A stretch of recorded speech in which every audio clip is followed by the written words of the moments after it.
Morning and good evening, friends. It's a great pleasure today to have this meeting on humanism. Humanism is going to be the only ism in the future. All the other isms are dying by themselves. Humanism is growing all over the world, especially in young people's mind. That is what the success story is going to be.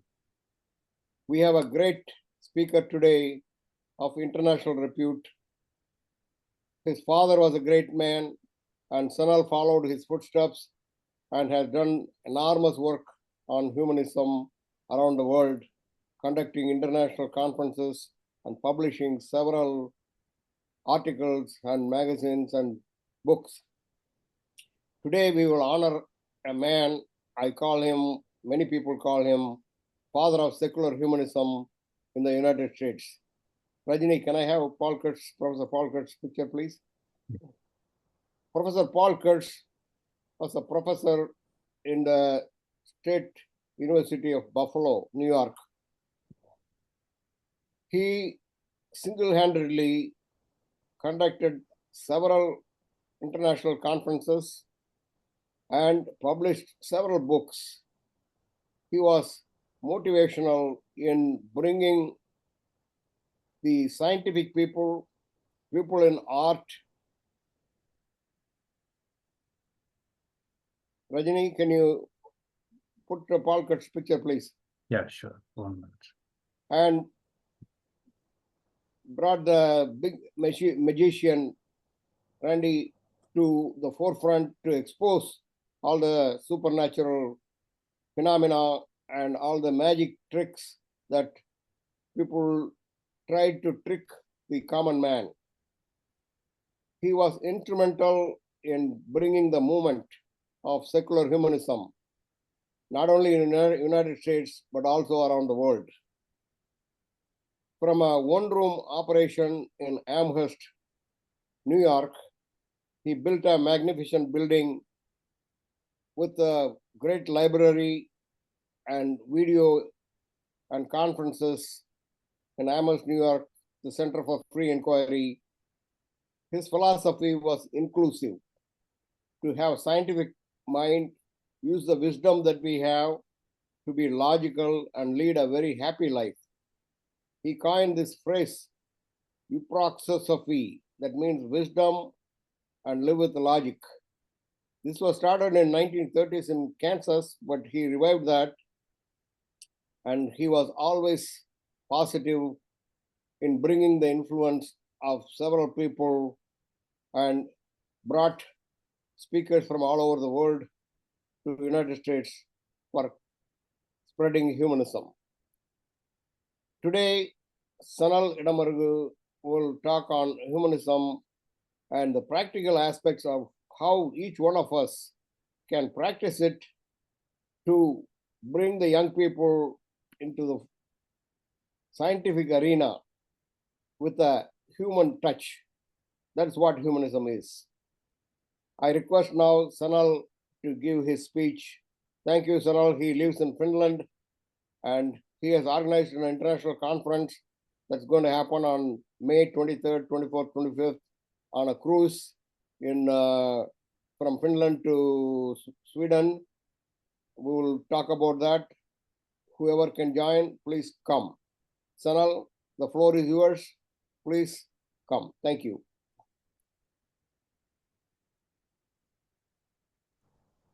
Yeah, thank you, Soma Ilangovan, because it's very happy occasion to see him after almost 13 years. The last I have seen him in Tamil Nadu during the International Atheist Conference.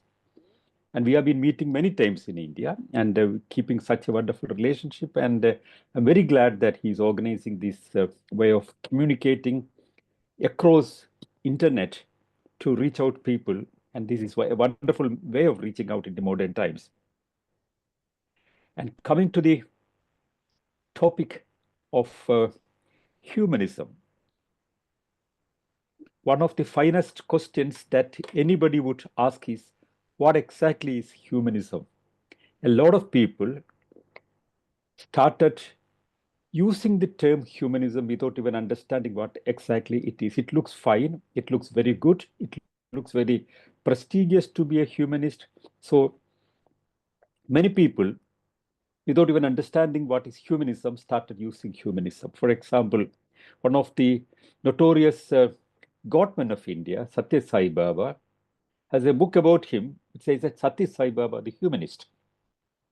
To that extent, it has been taken out by a lot of people. But what exactly humanism is to be told and retold, and there comes the importance of uh, Professor Paul Kutz, about whom Ilangovan has been mentioning clear. He made it very clear to identify modern humanism with not only the terminology that he has developed. He has developed a lot of terminologies. Exuberism, he has been speaking about. Euphraxophy, he has been speaking about. But very specifically, he spoke about secular humanism.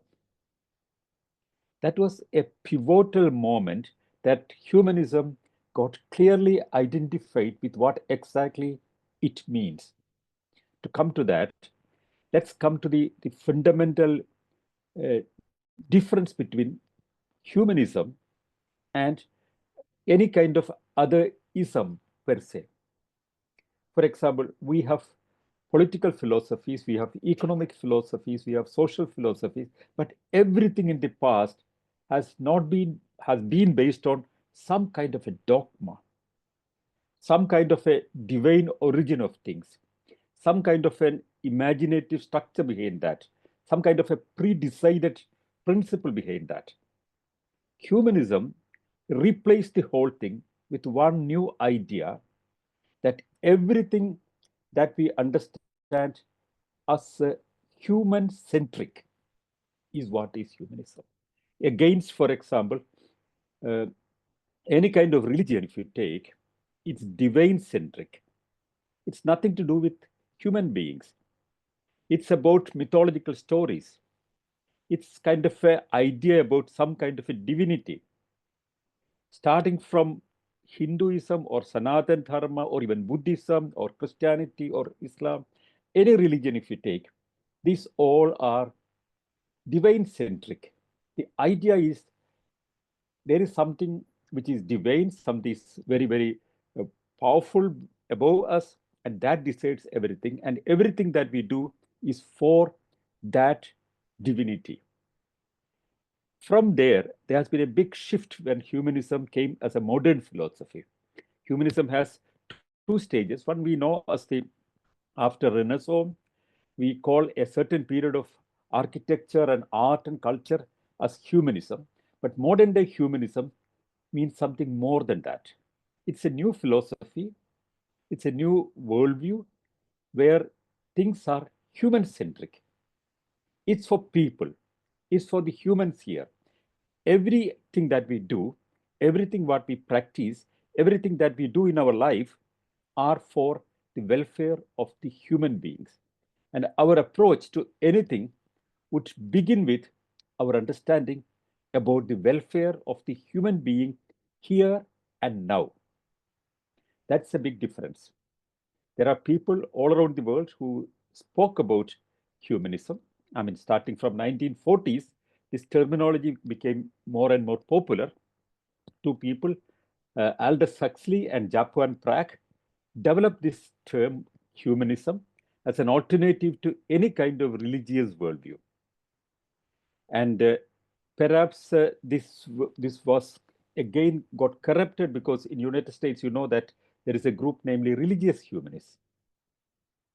I mean, so therefore, Paul Kutz, when he was the president of the American Humanist Association. Later, he started the Center for Inquiry. Before that, he started the Prometheus Publishing Company, and he developed a new terminology to specify what we exactly mean. It's secular humanism. The concept is based on secularism.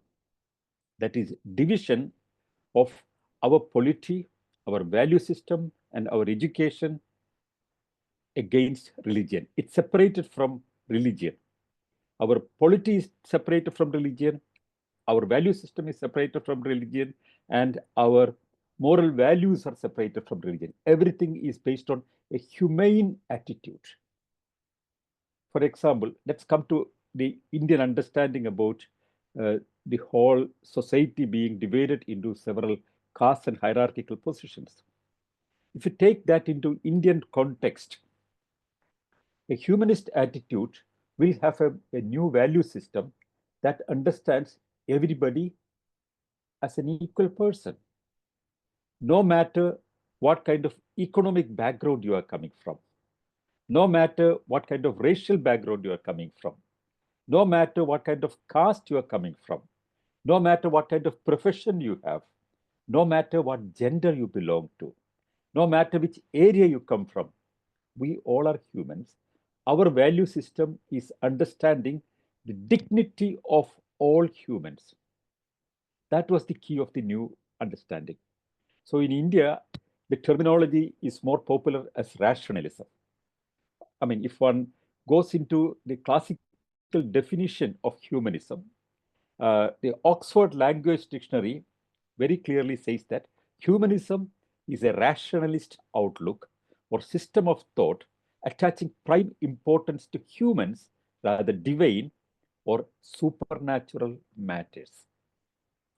So the cultural movement, the Renaissance as we call it, I mean, Renaissance as in French they say it, the medieval scholasticism has revived the idea of the ancient Greeks and the Roman thought to a new awakening. There came the term humanism, human centric. The art became human centric, the culture became human centric, the music became human centric. That was a big revolution. From there came a new whole value system, new whole worldview connected with human centric approach. It can be called rationalism, it can be called skepticism, it can be called atheism, it can be called with any nomenclatures. These nomenclatures are not very important because the whole idea is we are, if you divide the social approach and attitude with a big wall or a big fence, all those people who stand for reason, common sense, scientific attitude, a humane value system, dignity of the individual, equality of the people without any caste, creed, or discrimination of gender or anything of that sort, but we all are equals, that kind of an idea. We all stand on one side of the fence. On the other side, there is a large sector of different ideologies coming from different religions, coming from conventional worldviews, which ask people to surrender, to submit your dignity to something supernatural, or some priest, or some guru, or some Brahmin, or some pujari, or some, I mean, whatever it is, anything that is not decided by us, but by a certain order that was different. So it called for racial discrimination. It called for gender discrimination. It called for caste discrimination.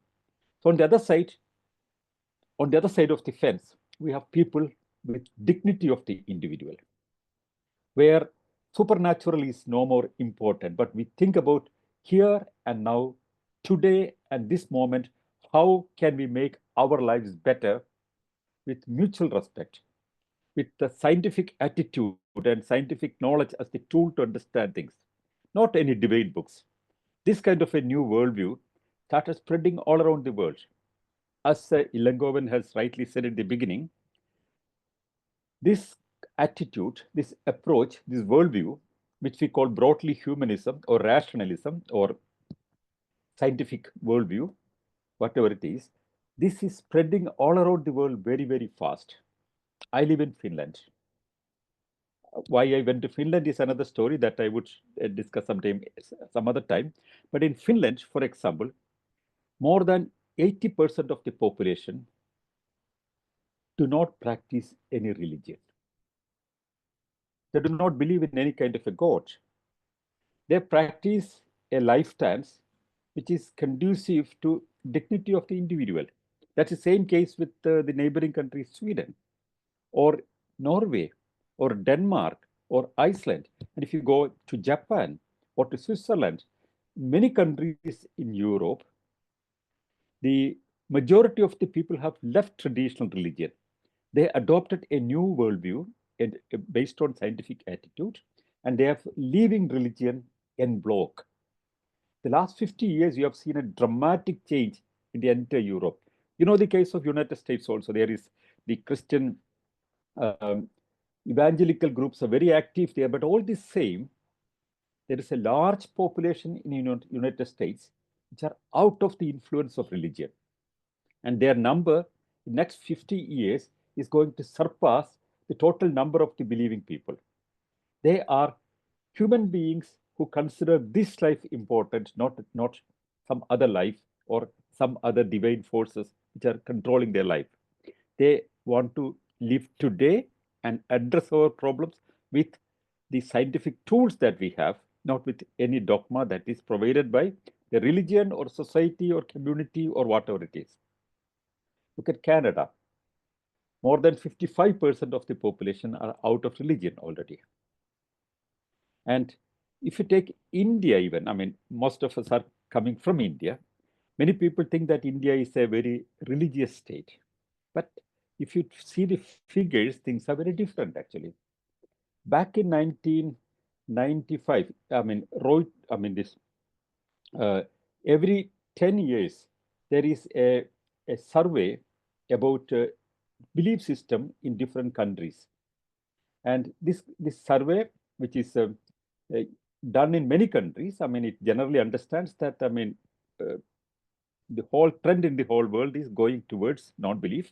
But in India, in 1990s, it was identified that there are 7% of the Indians only do not believe in any kind of God.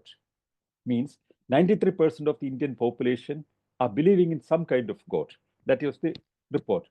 This survey was done in India with the cooperation of Marg and the Hindustan Times, but internationally it is done with big agencies. Gallup was one of the agencies that has been cooperating with this study. It said that only 7% of the Indians are non-believers in 90s. In 92, they came out with the result. So which means I was asked at that time with one of the newspapers why the whole rationalist humanist movement has been active for almost a century now. Why only 7% are non-believers? My answer was very simple. Look at that. In India, we have nearly 2% Christians, 1% Buddhists, and less than 1% Jainis, and 2% Sikhs.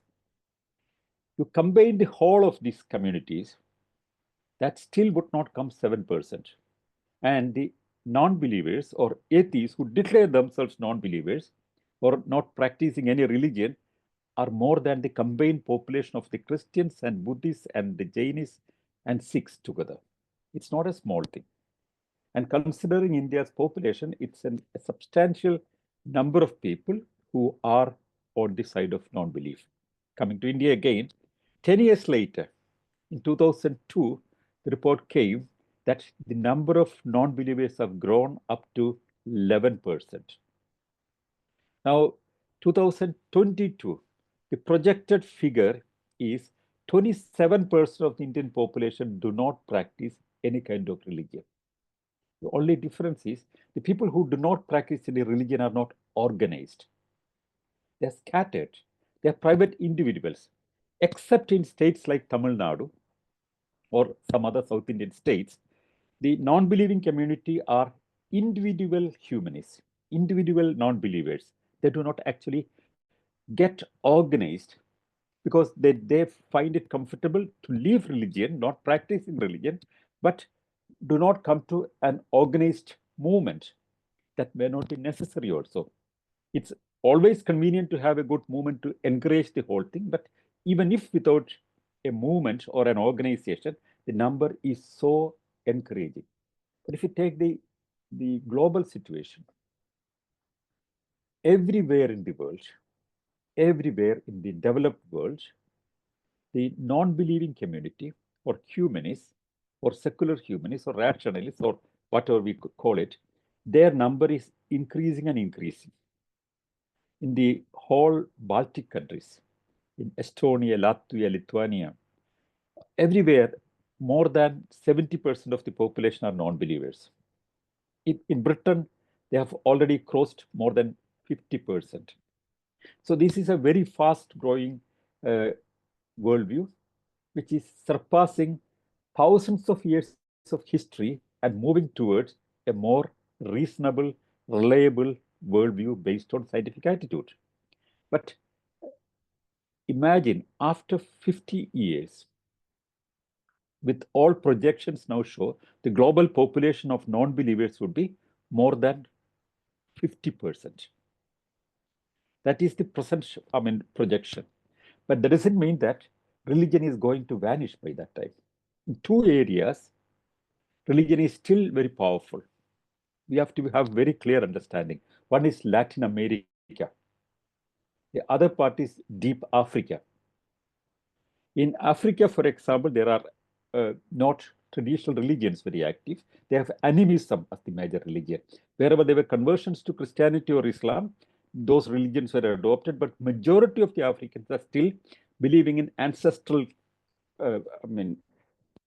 spirits, not a god or anything, but it's a kind of spirituality only. But there's a huge competition going on between two kinds of conversion efforts. One is Islam, the other is Christianity. But despite that, a large number of people move from the traditional spirit worship towards a kind of agnosticism. They don't want to go into these religions. Still, it's a high competition there in Africa. Religion is still active there. And in Latin America, the church is very active. In Europe, church has gone. India, despite Hindu political movements coming to power, the clutches of Hinduism is getting diluted. It's a ground reality. But that's not the case with Latin America. That's not the case with Africa. So after 50 years, when you see the projection, the humanists or secular humanists will be a majority in the world. Still, there will be a large area where we have to be active and carefully working to see that the triumphant onward march of secular humanism or rationalism would go forward. But what is important in the whole? Why should people change like this? What is the advantage people get when they move forward? It's very simple. When you are not a divine-centric person, but a human-centric person, you are concerned about your fellow being. You are thinking about the problems that you have to face. You have rational attitudes towards the solution of the problem. You use science and technology to address and find solutions. Instead of praying, you try to find solutions with scientific methods. And many people generally say that Europe, for example, where only a small number of people, the Western world is only having something like 25% of the global population. 75% of the global population is not in the Western world, but elsewhere. And the Western world has developed very fast because it adapted science and technology in the last 200 years. And science and technology has taken the acceleration of it much forward. Whereas in most of the third world countries or the underdeveloped or developing countries, either colonialism or the kind of magnificent superstitions that we have been remaining back. So do we have to go through another 200 years to overcome this? No, that's the whole answer. Because science and technology has not a route that you have to go through always. Once a new technology comes, it reaches everywhere. Look at mobile phones. When it came, it did not come only to Europe. It did not come only to America. It came everywhere. The whole world started using mobile phones. Look at internet. Last 20, 25 years, internet has reached every year. everywhere in the world. And even in remote Africa or in Southern America or in remote corners of India or other parts of Asia, even the vendors, the food vendors and the fish market people are using internet and mobile phones. So technology is taking us forward very, very fast. We need not go through the whole route of Renaissance and Enlightenment and all these uh, historical struggles that the Europeans had. We make a huge jump with technology at our disposal.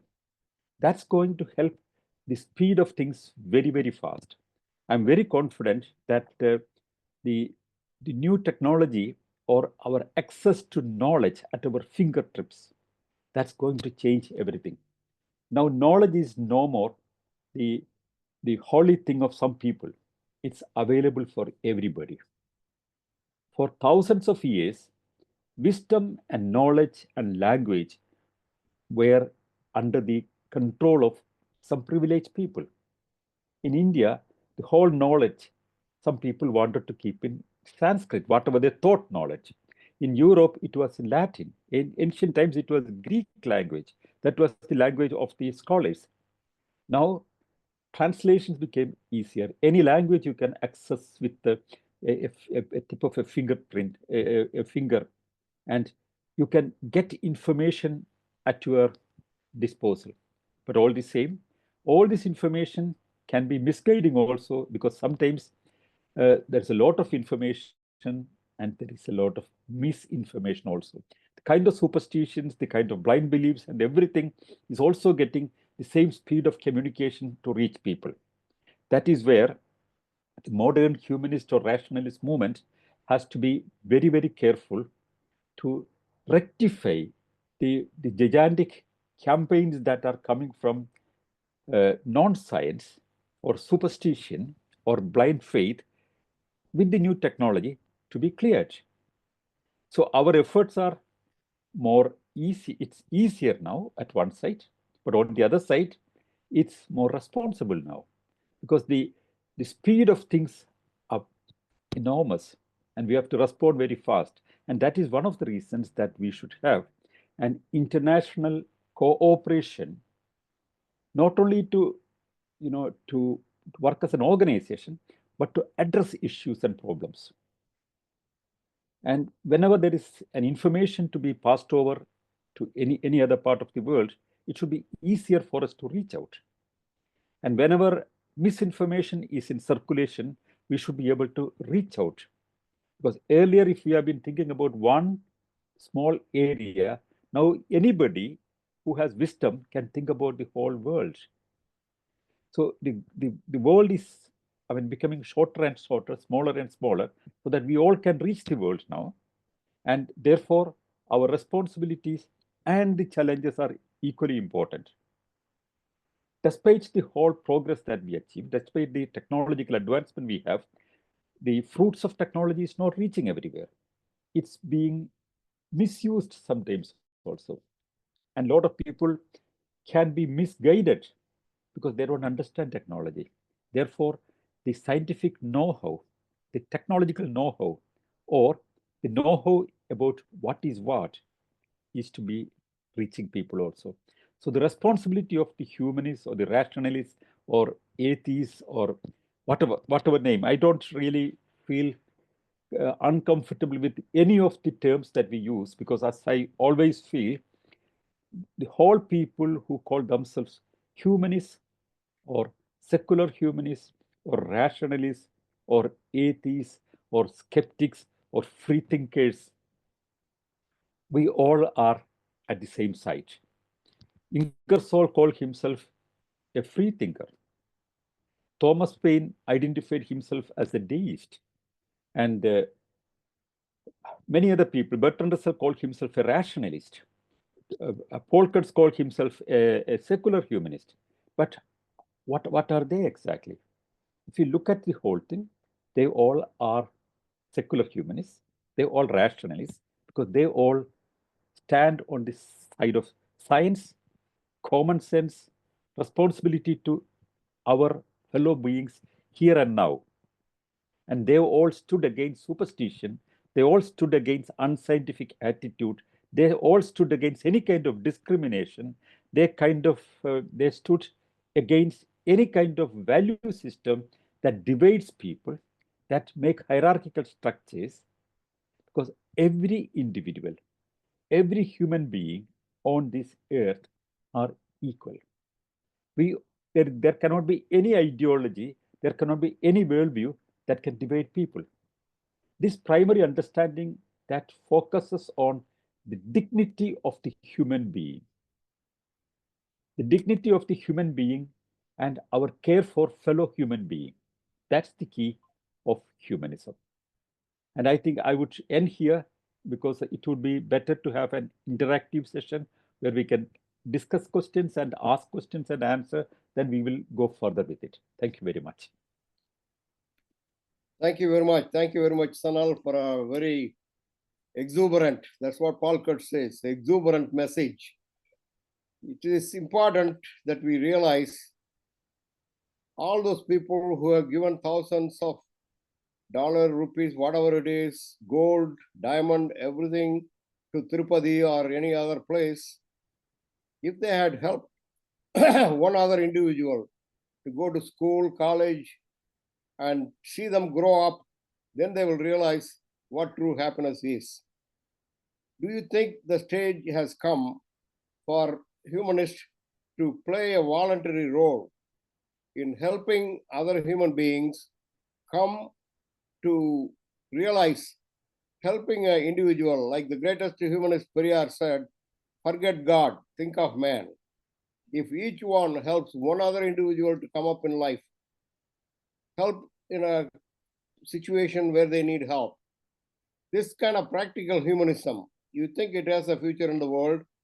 You can answer that question. Now I will tell everybody about this cruise conference coming in May 23rd, 24th, 25th from Helsinki to Stockholm and back to Helsinki. We will fly to Helsinki and then take the cruise for 3 days with the conference with the international people giving speeches. And Sanal has put together a good program. So whoever wants to come, please go to the site. We will give you the site afterwards and register and come for the conference. Now, Sanal, I want you to answer my question. Thank you. Rajini, you can put him again. Yeah, absolutely right. I mean, for example, as Periyar would rightly say, what you can do for your fellow being here and now is the most important thing.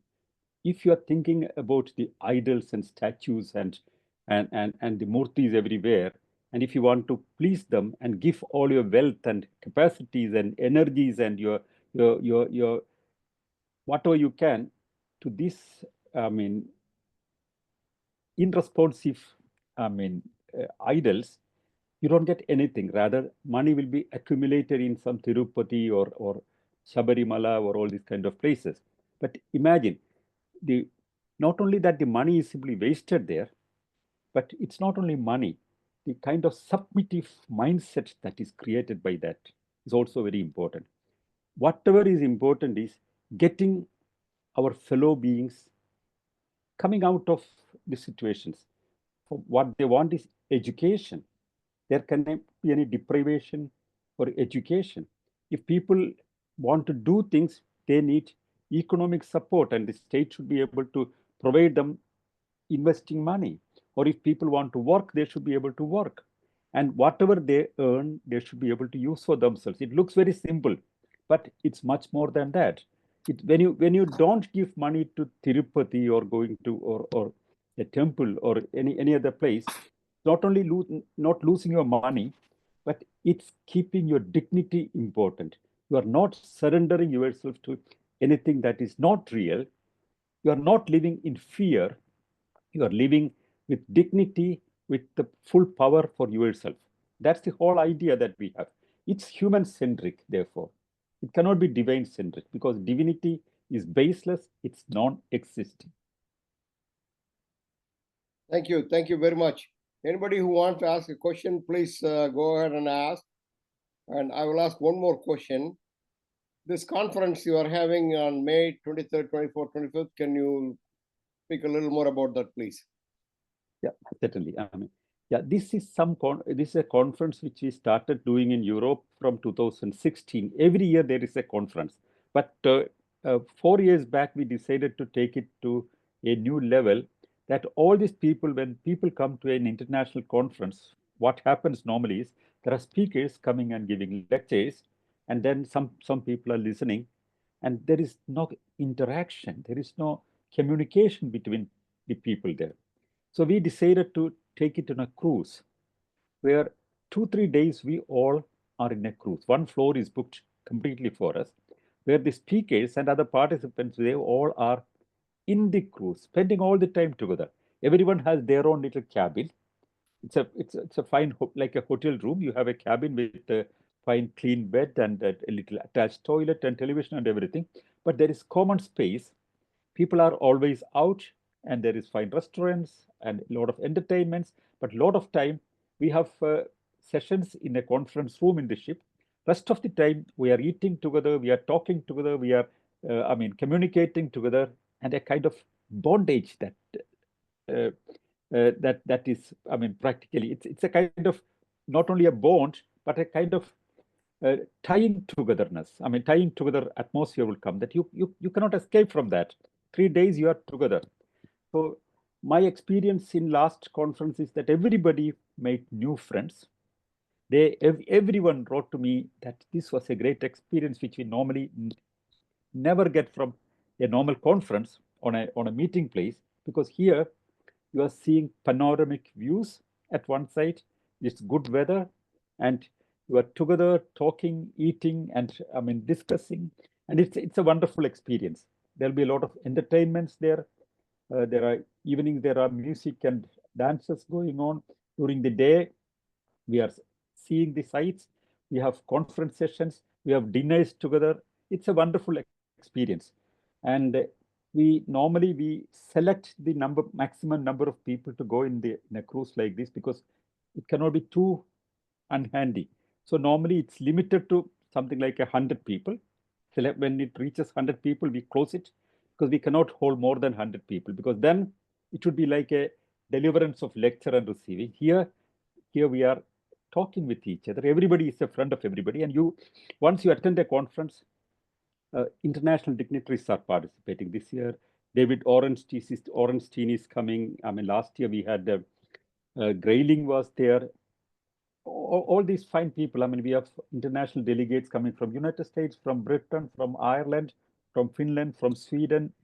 Everywhere people are coming, and you meet new people, new experiences, new ideas. You can discuss yourself, and everybody becomes a part of the discussion and conference, and everybody is enjoying the whole atmosphere. So come and join the conference. Ilangovan is coming, and along with some friends, and those who are interested, please contact him. Primarily, one has to register. I mean, there is a website which he will. It's a very easy thing, and the when you register, normally it includes your traveling in the ship, the cruise, your cabin stay, your dinners, your breakfast, and everything is covered in that amount. That's clearly the cost only. Of course, you have a flying expenditure. You have to fly from United States to Finland and flying back. Otherwise, uh, it's everything is taken care of. But if anybody wants to, I mean, that's something Mr. Langovan has been discussing with me, to have some sightseeing, which covers some neighboring countries also. Like Estonia is just 200 kilometers away over the ship, which is the country which has the largest number of non-believers, 82%. One could go there. It's a heritage city, started, I mean, in 12th century, and you can see a lot of historical things there. One can go to Estonia, one can go to Finland, and spend 3, 4 days seeing the places and make full use of the whole journey. That's the whole plan. And please join. I mean, some people have already registered from your team, and I would welcome everybody to come and join. That would be a great experience. Yeah, it's a 3 days cruise and 3 days tour. Our Yeah. friend Mohan Vairakandu is coming with his family. Mohan, you want to ask him a question or you want to make any comments, please? Mohan Vairakandu from Cary, North Carolina, Morrisville. Thank you, sir. Thank you very much, Sanal sir. Yeah, it was a great speech. I really enjoyed, learned a lot of things. Humanism means like helping others, which is really. And then we talked about secular humanism, and everything is all about helping each other, and it's great to know that Europe, 80% in Finland are non-believers, unbelievable. And India is now slowly growing, but I don't know how. No, not sure whether we'll grow that far. But the younger generation definitely very positive. They are really, when we see on the television, they are coming on the show, and then they are talking against their parents. The unbelievable stuff, like superstitions, they are talking against, which is really good. And definitely Periyar is the God, actually, in the name of the Tamil Nadu development, which we believe. And thank you very much, sir. I'm glad to meet you soon in the course. Thank you. Thank you, Mohan. Thank you. Yeah. Thank you. Thank you. Okay, Raj, we have any comments, please? Raj Seher. Yeah, thank you, sir. Yeah, I was listening to this one. So as so mentioning, humanism is like even people who don't know like used to like quote the humanism. The one I was like relating is like even people like Hinduism says like it is humanism. So even knowing without knowing the meaning, so they're like quoting the humanism. So I wanted to like learn more and then try to like spread this humanism with the peers. And then I think, as you said, even Periyar and Ambedkar are like all are like rational. So I think coining the humanism would be more good to like even even the religious people would like move towards this one. Yeah, thank you so much. You have any comment on that, Sanal? How to get the religious people into the secular humanistic fold, even though they may not agree with us 100%? I think that's an important position because people may not completely and 100% follow the fine positions of humanism or rationalism, but still we'll have to cooperate with them. If some people want to come out of their uh, traditional belief, at least 50%, we should simply encourage them and get them into the fold of us. And then we have to encourage them to show with our example that here there is a worldview, here there is a lifestyle, here there is a new way of living where people give dignity to other people and understand that human dignity is the most important core value that we have. And that will attract a lot of people. And all these traditional faiths are clinging to something that they got from their childhood. It is all coming from kind of indoctrination. And when you have an alternative lifestyle shown to them, and if they take them along with us, even if they are not 100% with us, take them along with us, and that will help them to come out completely. And that will help. I mean, that probably is one of the best ways to do. Not to exclude people, but include people. Thank you, Sanal. There are a lot of people doing in different areas in the United States, doing several activities. We don't call it humanism per se, but that is what it is. And Prabhu Rangaraj in New Jersey, they have been doing a lot of activities involving not only Tamils but also the other people in language and helping others and all that. Prabhu, you have any comments and have a question for Sanal? Sure, Come yeah. on video, please. Can you come on video? Yeah, go ahead. Yeah. Yes, yeah. Do you see me?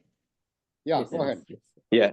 Yeah, thank you so much for this session. This is like, is a very much needed session, and I mean, one question that I have is, in general, as somebody asked earlier, there is always we have a problem or a resistance in the community when we have to put forward our thoughts, the rationalistic thoughts, because by default people are inclined towards some kind of belief or faith, and it's becoming for we kind of folks to kind of even to put forth our thoughts. So if there is anything that you can suggest that how we can penetrate and how we can effectively carry our message to them to think in a rationalistic way, I think that will really help us or guide us.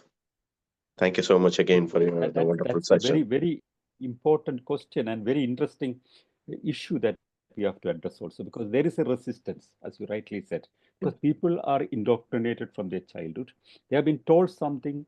I mean, for example, they have a negation to anything that is against their childhood belief. So you have to break somewhere, and that is uh, possible only when we take up issues that are connected with, uh, with faith, but though not directly. For example, if there is gender discrimination that we see somewhere, one can speak for, uh, you know, dignity of the individual without considering any gender. That will immediately, break some kind of a shackle somewhere. If there is caste discrimination, you can speak against caste discrimination, but by doing that, by if they agree to that position, that is breaking one major chain of religion. And if you're speaking about living with dignity, because everybody has dignity, no matter what race, what culture, what economic standard, what gender you have, everybody has dignity, and we have to respect that. If the moment we take that position, in fact, that is breaking another chain of religion.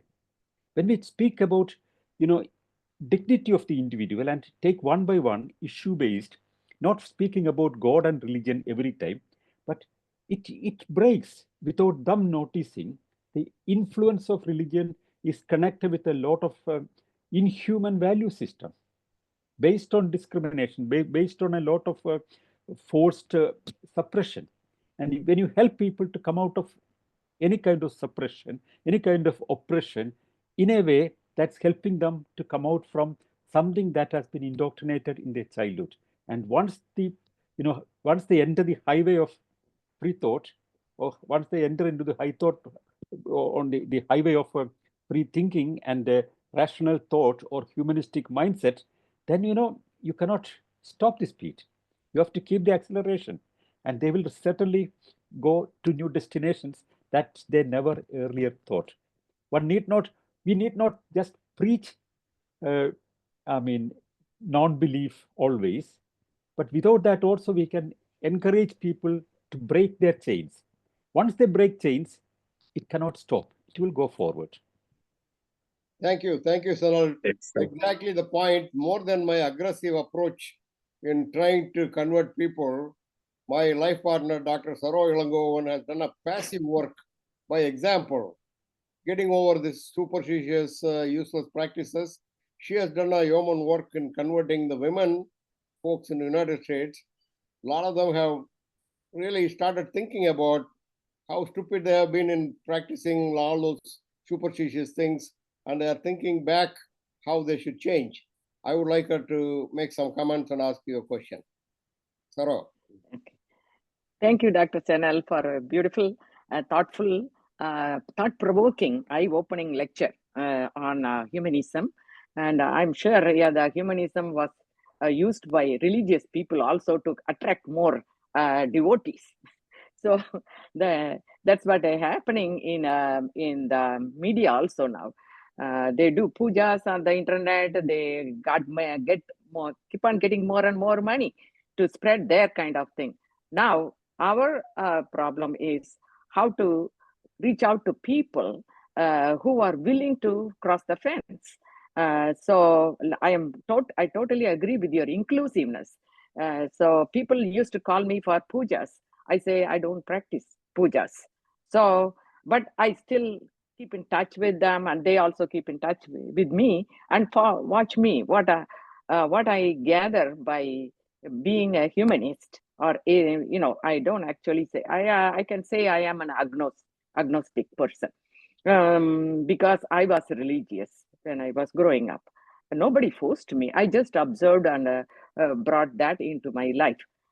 But after knowing Periyar and his hard work to liberate people from the clutches of the religious atrocities, I am becoming more aware of this humanism, secular humanism, and also Dr. Palker's books and his lectures have a big part in it. Why these people go to these temples and divinity, all these things, I was always thinking, because of the problems they have in their life. Are we doing anything for that? When they have problems, they run to the temples or pujaris or the gurus.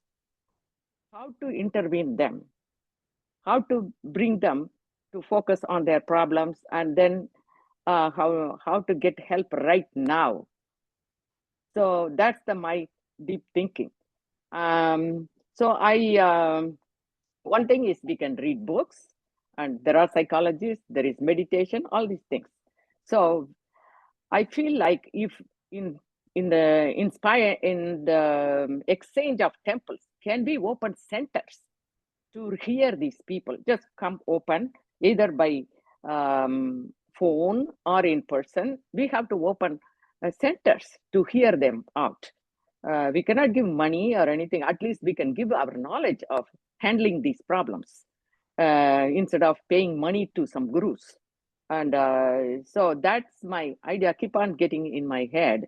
Some people do talk to me about their problems, and then I give some knowledge of what I read, and then they go with that. Some people, I tell them meditate and focus on your problems and solutions.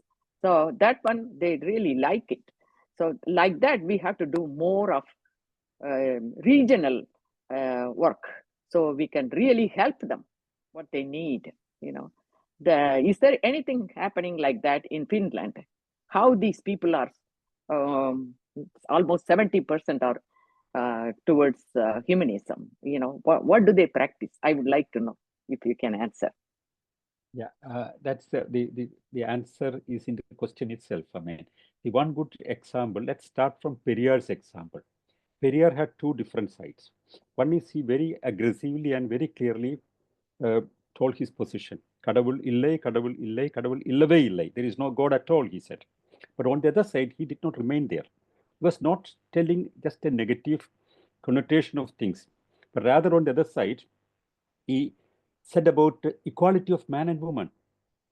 Such a long time back, he spoke about dignity of the individual. He spoke against the bad influence of caste system that divides people, the hierarchical division of society on the basis of caste. He asked people to leave caste and become human beings without any kind of discrimination. So it's not only denying the God, but showing them a pathway to live with dignity, to live with equal rights and equal, positions. So that has attracted a lot of people. Not only, in my opinion, it's not only his slogan against God that help people to come out of all this faith, but his idea about the human dignity of equality of his fight against caste system, that also had a great impact.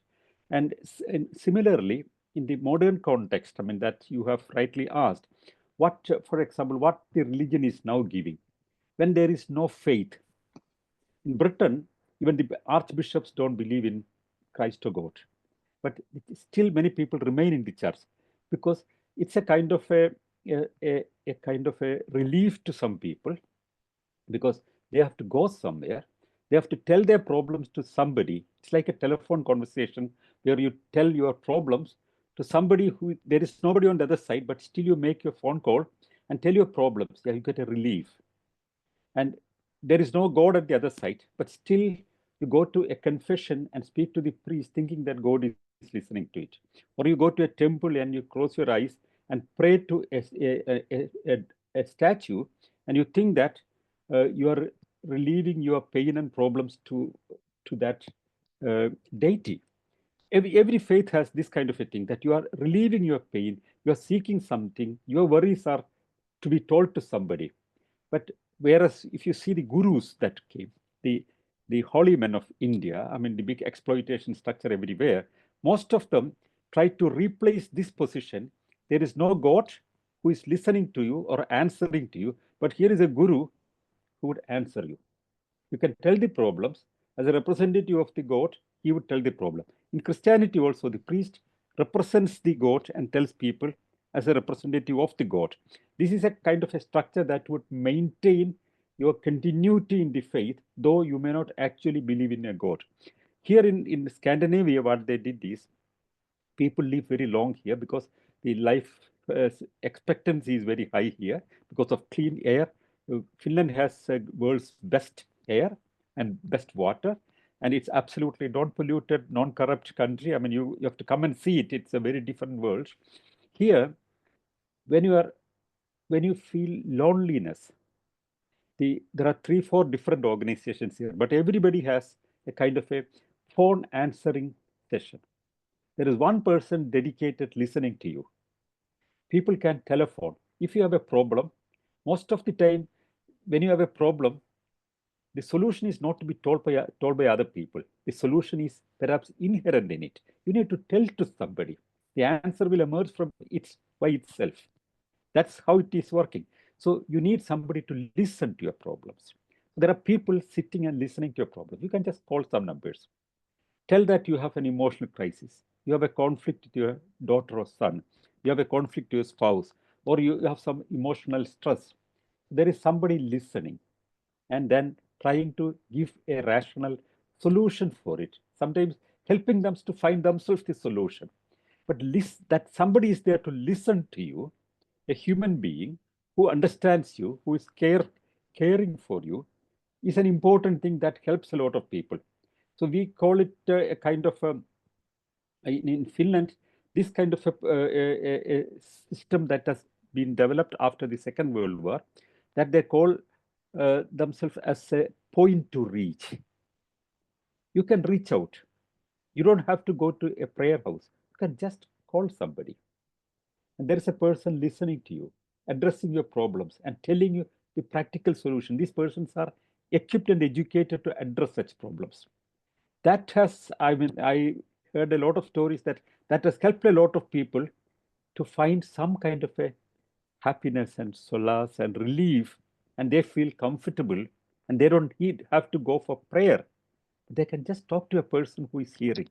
That is a very effective way of handling it, and that's what you suggested also. Instead of earlier times, the faith structures established temples and churches and mosques where people would go there, where there is a social gathering is there, where they can release their agonies and pains. Rather, if there are people, real people, who are committed to solve such problems, willing to listen and willing to hear, nowadays we don't have to actually build buildings. You can reach out by internet. And also here there is another system. When people are older, when they don't have children or other people visiting them, of course there is a social support and social volunteers would come, but there are other volunteers who are, if they ask, they are willing to go to them, sit with them and encourage them, talk to them, listen to what they want to speak. This all will help people to find some meaning in life. They would find meaning in their life without going to a temple or church or mosque. That has helped a lot. That is one of the biggest ways that we have to do to establish reach out centers. Maybe by buildings, you can have libraries and you can have hanging out places, but just by a phone call away, there is somebody who is willing to listen to you, to understand your problem. You don't have to worry. And whatever is the solution, they are trying to help you. And that kind of a feeling will replace the necessity of a God as a leaning staff for some people. You have a human being to lean on. That's the kind of approach that is developed, and that is very, very effective here. Thank you. Thank you very much, Sanal. That's what I call practical humanism. I think the humanists have to volunteer to helping others, especially people at time of need, a time of frustration. That's what they need to overcome all these superstitious beliefs and exploitation by the so-called gurus. Thank you very much. Next, Arivalahan, you want to make a comment and ask a question, please? Arivalahan, can you come on the video? I will call every one of you. Please be ready. When I call, please come on video and answer, make a comment and ask a question. Arivalahan, are you coming?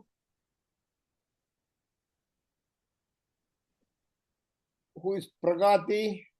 Pragati.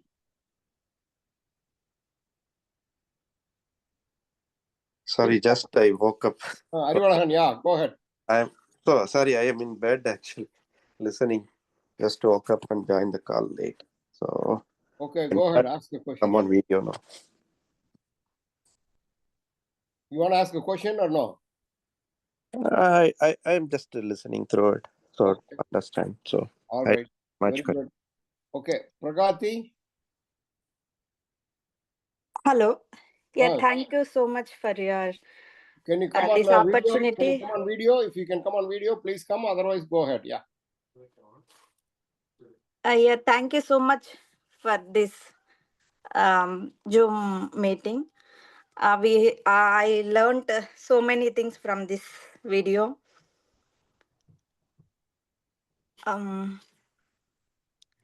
You have to ask a question. That's what we want. We want you to think and ask a question. That's important. Yeah. How to our kids like grow? What I am asking, how to teach kids like this way humanism and rationalism, like that, how to we have to teach from childhood onwards. Yeah, that is important. So, in fact, we don't have to teach anything. We should not allow children to unteach things. That's the most important thing. If children grow naturally, if they are not indoctrinated with any kind of blind faith, and they grow simply normally as normal human beings without any kind of prejudices. The problem that happens is in most of the families, even if the parents, for example, if they are non-believers, there could be some grandfather, then some grandmother, or some relatives who try to indoctrinate a lot of things upon them. And children are so vulnerable from, for example, from the age of 3 to something like 9 years, and whatever they get, for human necessity to understand things, they grasp everything, they absorb everything. And that is important in the process of evolution, because we have to study to live in the world, and there is a tendency to grasp everything without question. It's a hyper believing atmosphere for children, and this kind of a mindset can be influential whenever they get any kind of stories at that time. If you give a story of reincarnation, they would think that they are the reincarnation of somebody. If they tell that there is a God in front of you which you are seeing, they will start seeing it. They will have hallucination. And this kind of a pseudo belief structure, which they are vulnerable because of the evolutionary necessity of a child to grow and understand things. They can be vulnerable with a lot of misinformation. If you are careful not to be exposed to misinformation, and half the work is done, in fact. For example, I can tell my childhood as an example. My parents were both non-believers, and I mean, they were. My father came from Christianity and my mother came from Hinduism, but both of them were atheists before I was born. So they decided that they should not even indoctrinate atheism into me, not even rationalism or humanism or anything, but I should not be indoctrinated with any religion. I should grow naturally. And the result was enormous. I was not denied anything. I got the stories of Ramayana or Mahabharata or Bible or Quran and everything I could get as a story, like any other fairy tale. I still remember when I go to this first I went to the school, the first class, one of the teachers came and told the story about Cinderella. And another teacher came and told the story about Jesus Christ. And I had a feeling in my mind that this Jesus Christ must be a brother of Cinderella, because I didn't have any kind of religious indoctrination. And we didn't know about caste system. I and my sister, we did not hear about caste system. And in the school, there was a counting of children on the name of caste. My sister, I still remember, we have Malayalam, that's my mother tongue. There is a tree, namely Jati. Jati is also meaning caste. So what is your Jati? So she said, we don't have a Jati. It's in our neighboring house, there is a Jati tree. That's how she understood about caste. So, but eventually, later we came exposed to the whole ideas independently. So we are completely out of the whole thing. So I didn't get any kind of religious indoctrination. I got all the stories as stories. So if you can do that, that's the biggest service to your children. Don't allow them to get indoctrinated. Don't allow them to get blown up with all these mythological stories. Just allow them to grow naturally with their curiosities, things explained to them scientifically, promote them to critically think from childhood. That would encourage them to become natural humanists, not even imposed humanists. They become simply, if you don't impose religion, they are just human beings. They don't have any religion, they don't have any superstition. That's the best way to do it. Thank Thank you. you. Thank you very much. Thank you, Pragati, for asking that. We did a event, for Periyar's birthday.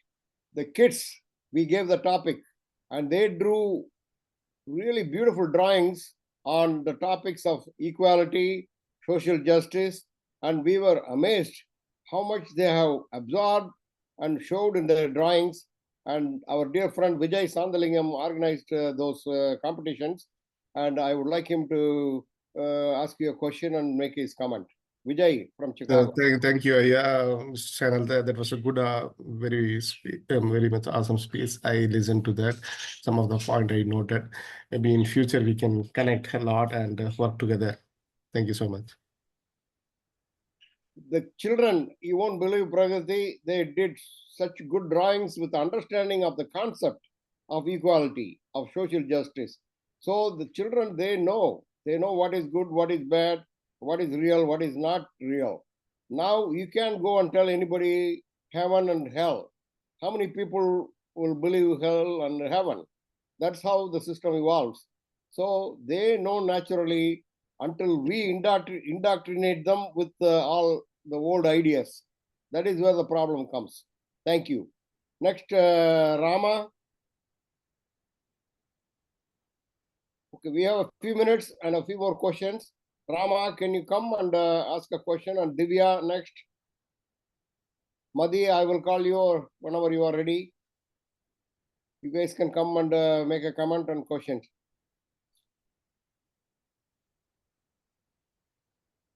Madhi, are you there?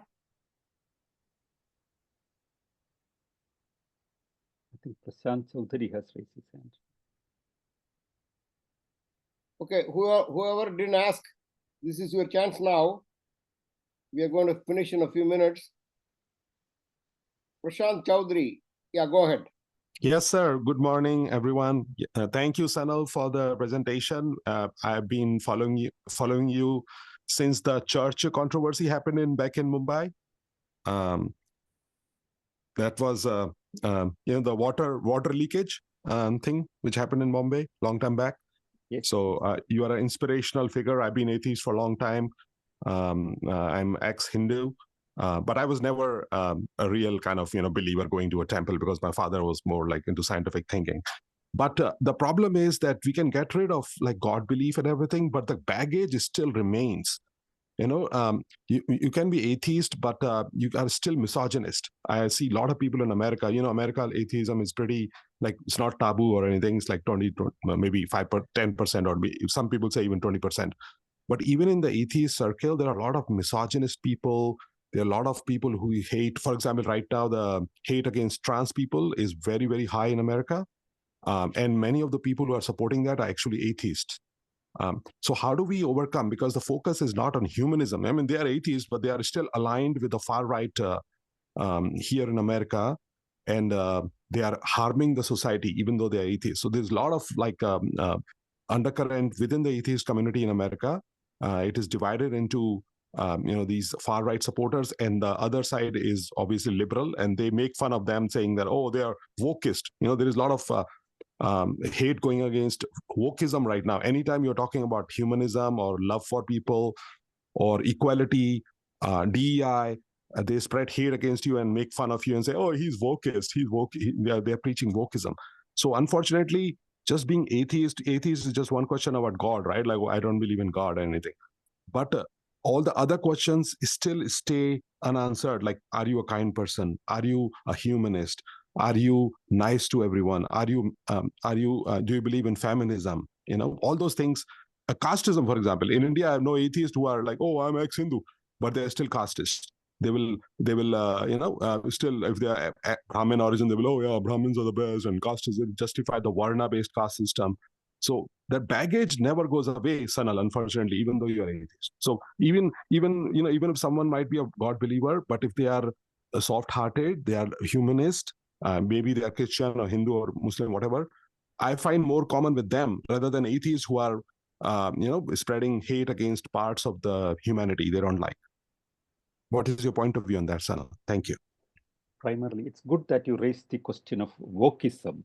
That's a terminology which is, it's used enormously against any kind of critical opinion nowadays. And what they forget to understand is wokeism is a kind of a terminology that they use to address civil society issues which they don't want to face with. So civil societies have been, that's the correct word that we should use. Civil society organizations and civil society activists have helped a lot to change the world. For example, who spoke first against slavery in the United States? If you use the term wokeism, they were wokists. That was an unpopular idea by a group of spirited people who understood things differently. And even those people who spoke against or slaves who wanted to come out of the slavery were considered having a kind of mental ailment. But terminology is to call them. So these calling names like wokeism or other terminologies, that has only one objective. They don't want to address the questions. For example, discrimination does not exist naturally. It's a ground reality, established scientific fact. There are so many studies that children growing together, genders together, different races together, they don't see the races. They see faces only. They don't see who is a black and who is a brown and who is a white and who is a yellow. They don't see who is a male and female. That's all given by adults. That's all given by societies which has a different value system which they took us forward. And the moment when they live naturally, children growing together in one place, they don't see whether the other person is a female or male, or whether one is a black or white, or all these differences don't exist in their mind. They see only faces and identify only faces. That itself proves that this is artificial. But having said that, the ground reality is that in the society of adults, we have a lot of discrimination.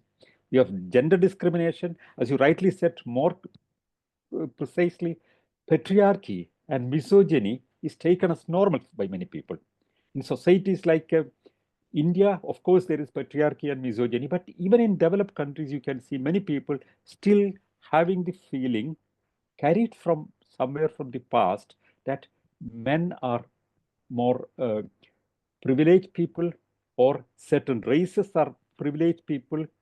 Or I heard somebody in India, being a Hindu in India is a privileged position. Somebody speaking like that, I heard.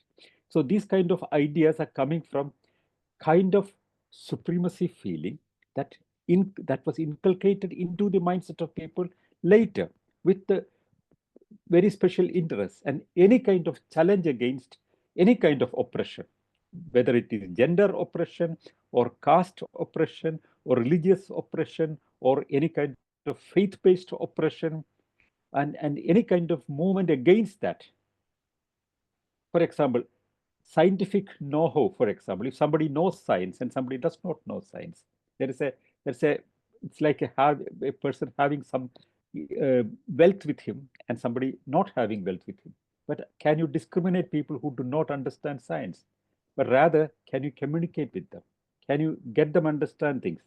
So if anybody speaks for that, you can be called a wokist, you can be called a violent activist, you can be called, uh, I mean, socially unacceptable challenger. Any kind of name can be called, but these all names were there earlier for people who made changes. Best example is slavery. Those who spoke against slavery were termed, uh, I mean, as people who are speaking unacceptable things for a modern society because they wanted slaves for the exploitation to continue.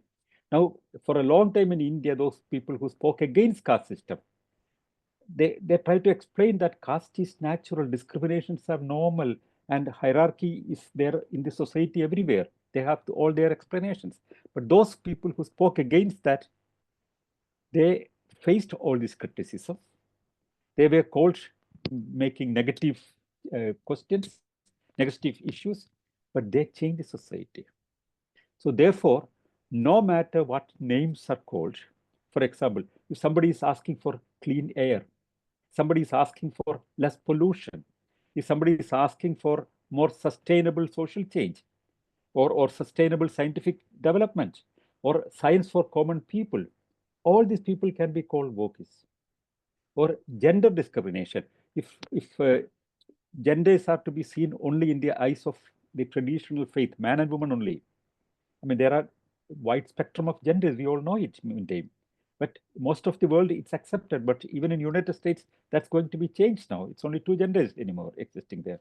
So people who speak about things, any kind of oppression, any kind of misogyny, any kind of patriarchy, any kind of caste oppression, they can be called a woke. But understand that that's a term that is used to humiliate us.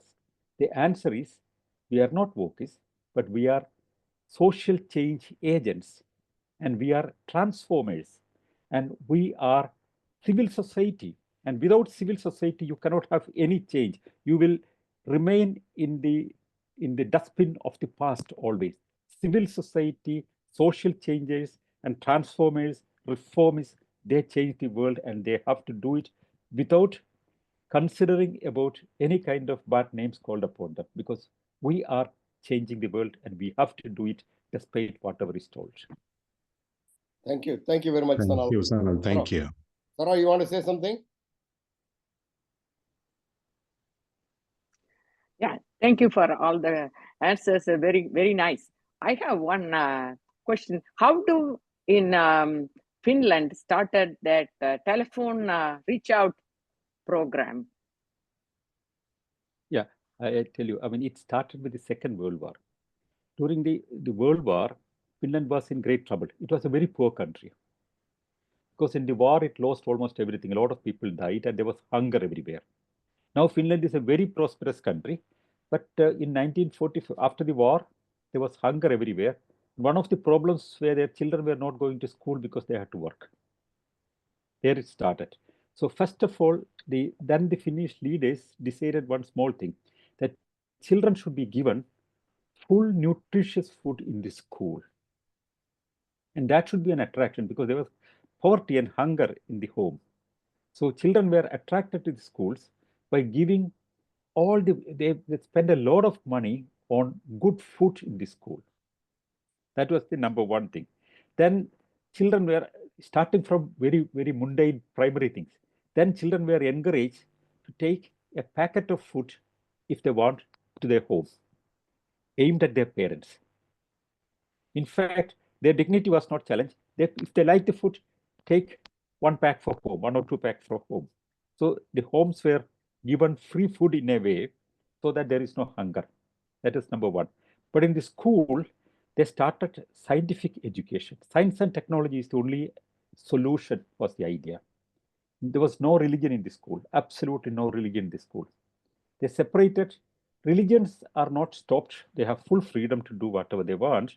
But two things: no organization, no school, no public, institutions which are run by any religious institute cannot have discrimination. So all public institutions should be religiously neutral and politically neutral. If you belong to a political party, you cannot have privileges to your people. If you are done by a religious group, you cannot have any privilege because of that. So religiously and politically neutral institutions, then the schooling with scientific education. And education, they give utmost priority. Then there was another problem.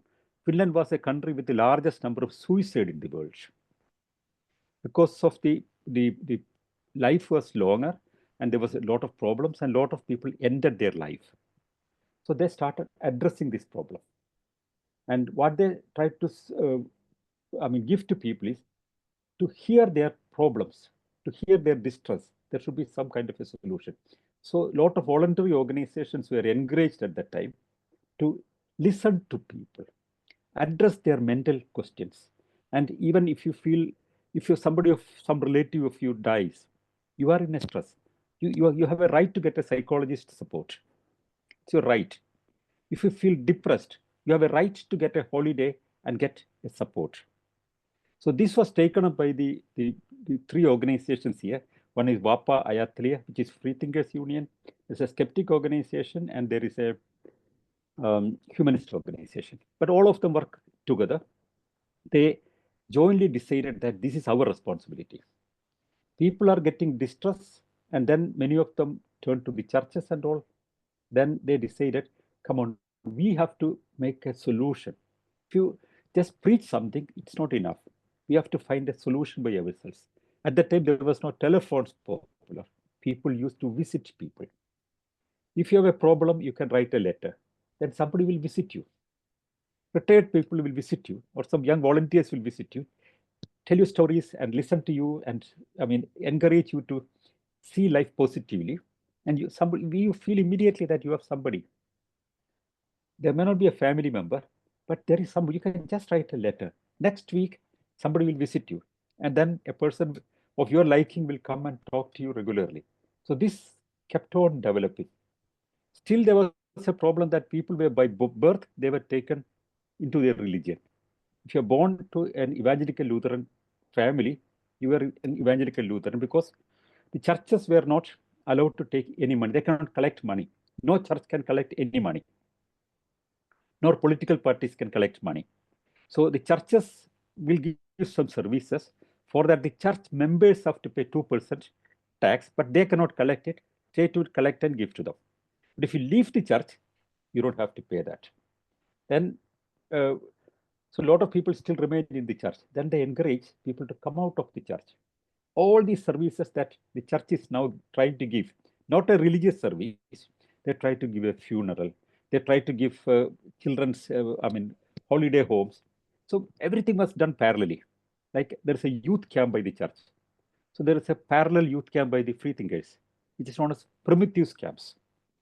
And church is spending a whole lot of money for that. The Prometheus camps are just speaking about science and enjoying life and happiness and all. Majority of the children are going for the Prometheus camps. So these parallel structures, everything that the church tried to do to win people, and without God or without religion, that was done by the humanist organizations autonomously. And then when the telephones came, this was also used.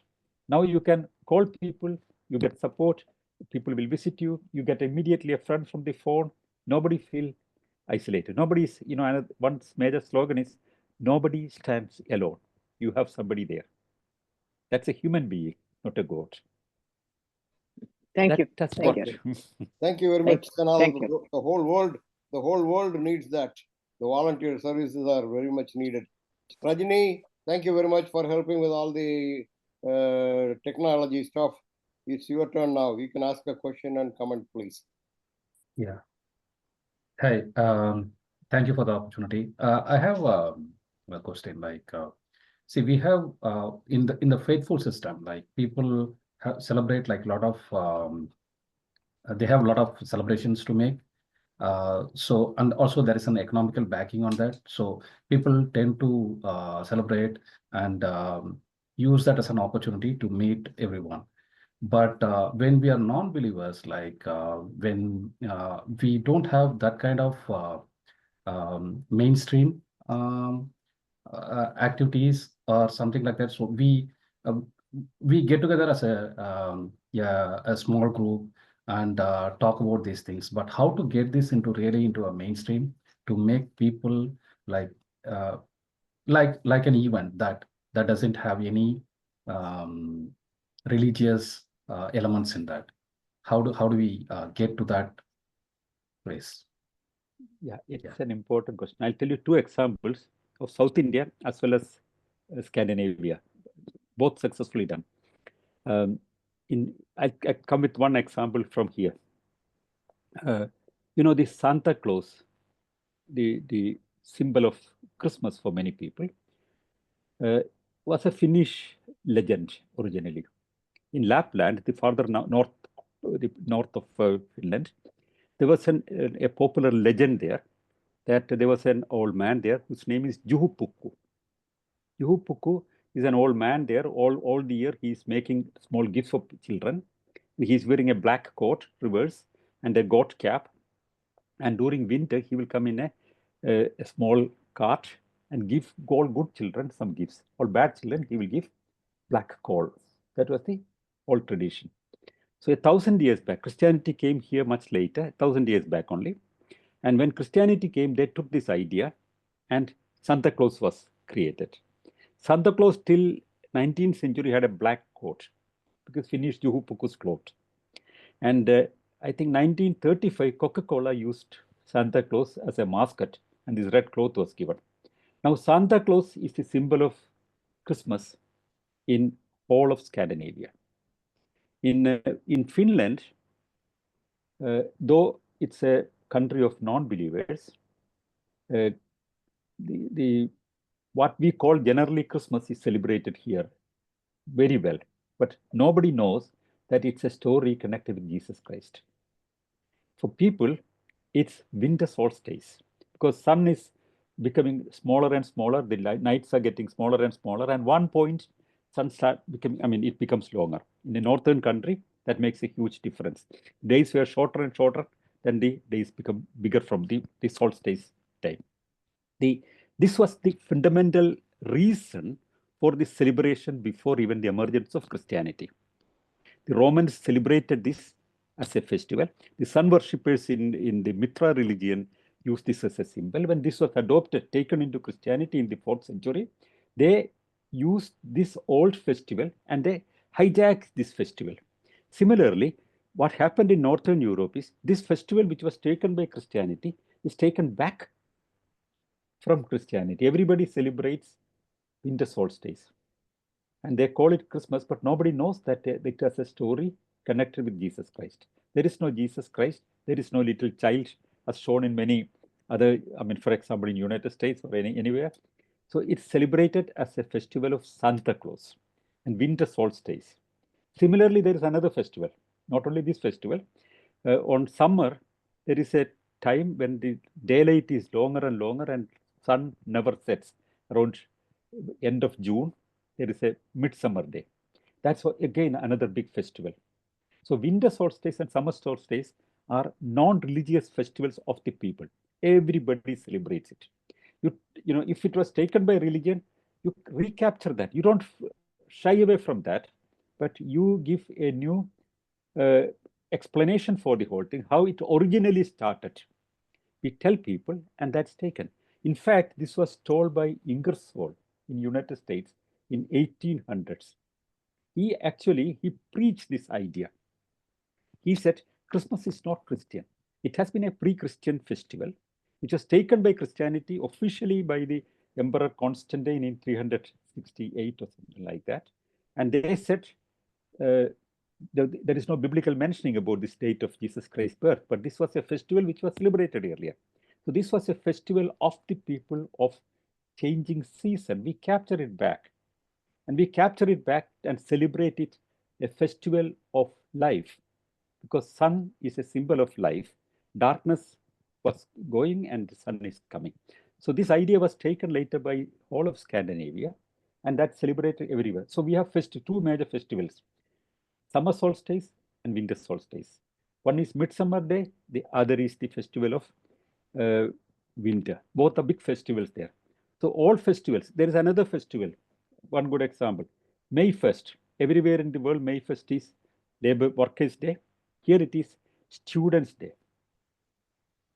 So children are becoming graduates before that. So education was given importance. What is the biggest festival in Finland? That is the 1st of May.